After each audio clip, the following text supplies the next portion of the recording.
Pernah nggak sih, waktu lagi beresin komputer, Anda berhenti sejenak dan kepikiran, Sebenarnya kemana perginya file-file yang kita hapus itu? Apa langsung hilang begitu saja? Menguap ke udara? Nah, ini yang menarik. Jawabannya, percaya atau enggak, sama sekali bukan ada di dalam komputer Anda. Jawabannya justru tersembunyi di dasar sebuah danau dalam sebuah kisah tragis dari Indonesia. Oke, mari kita kembali ke tahun 1980-an di Jawa Tengah. Waktu itu, pemerintah punya rencana super ambisius, membangun bendungan raksasa yang didanai dari APBN dan pinjaman luar negeri. Proyek ini dinamai Waduk Kedung Ombo. untuk membuat waduk raksasa seluas 6.000 hektar ini, ada harga yang harus dibayar. Rencananya adalah menenggelamkan 37 desa. Ya, Anda tidak salah dengar. 37 desa di 3 kabupaten berbeda bakal dihapus dari peta. Bisa bayangin kan? Lebih dari 5.000 keluarga, suatu hari dikasih tahu kalau mereka harus pergi ninggalin semuanya. Rumah, tanah, bahkan makam leluhur mereka, semua yang udah mereka bangun turun-temurun. Nah, disinilah masalahnya mulai memanas. Coba deh kita lihat angka-angka ini. Janjinya, warga bakal dapat ganti rugi Rp3.000 per meter persegi. Kenyataannya, mereka cuma dapat sekitar Rp250, jauh banget di bawah harga pasar waktu itu. Ini bukan sekedar angka ya, ini adalah sumber dari semua konflik yang terjadi selanjutnya. Tentu saja, nggak semua orang terima begitu saja. Ratusan keluarga menolak mentah-mentah ganti rugi yang sangat nggak adil itu. Mereka memilih bertahan, tetap tinggal di tanah kelahiran mereka, bahkan saat alat-alat berat mulai bekerja di sekeliling mereka. Tapi, ya, proyek tetap jalan terus.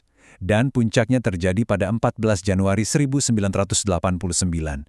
Hari itu, pintu air waduk dibuka. Air mulai mengenangi lembah, pelan-pelan tapi pasti. Menenggelamkan semuanya, tanpa peduli siapa atau apa yang masih ada di sana. Sekarang kita sampai di bagian paling krusial. Bagian yang menghubungkan kisah tragis ini dengan pertanyaan kita di awal tadi. Ini adalah soal bagaimana pihak berwenang melihat situasi ini secara resmi. Faktanya, saat perintah pengenangan itu turun, masih ada 190 keluarga yang bertahan di sana di rumah mereka masing-masing. Dan inilah kuncinya. Dengarkan baik-baik. Menurut catatan resmi pemerintah, area itu dianggap sudah kosong. 190 keluarga yang masih tinggal di sana seolah-olah mereka nggak ada. Mereka dihapus dari catatan jauh sebelum rumah mereka benar-benar hilang ditelan air. Jadi, apa hubungannya semua ini dengan komputer kita? Dengan file yang kita klik delete setiap hari? Ternyata, kisah Waduk Kedung Ombo ini adalah sebuah analogi yang luar biasa pas. Coba kita bandingkan ya. Desa-desa itu oleh negara dinyatakan kosong. Mirip banget kan sama file di komputer kita yang kalau dihapus, oleh sistem operasinya ditandai sebagai ruang tersedia. Padahal, secara fisik keduanya itu masih ada. Desanya masih utuh di dasar danau, data filenya juga masih ada di hard disk.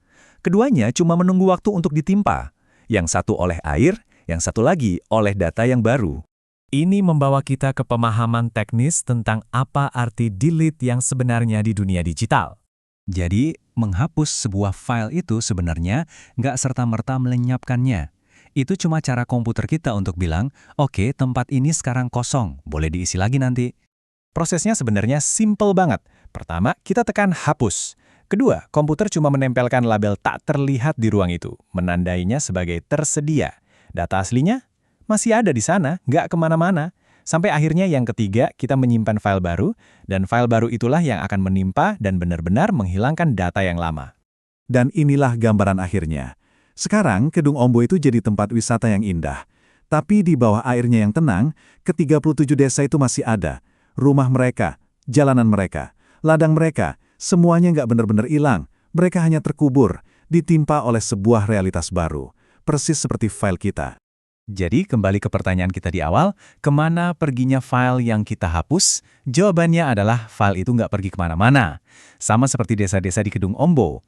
Ia baru benar-benar lenyap bukan saat tombol delete ditekan, tapi saat ia dilupakan dan digantikan oleh sesuatu yang baru.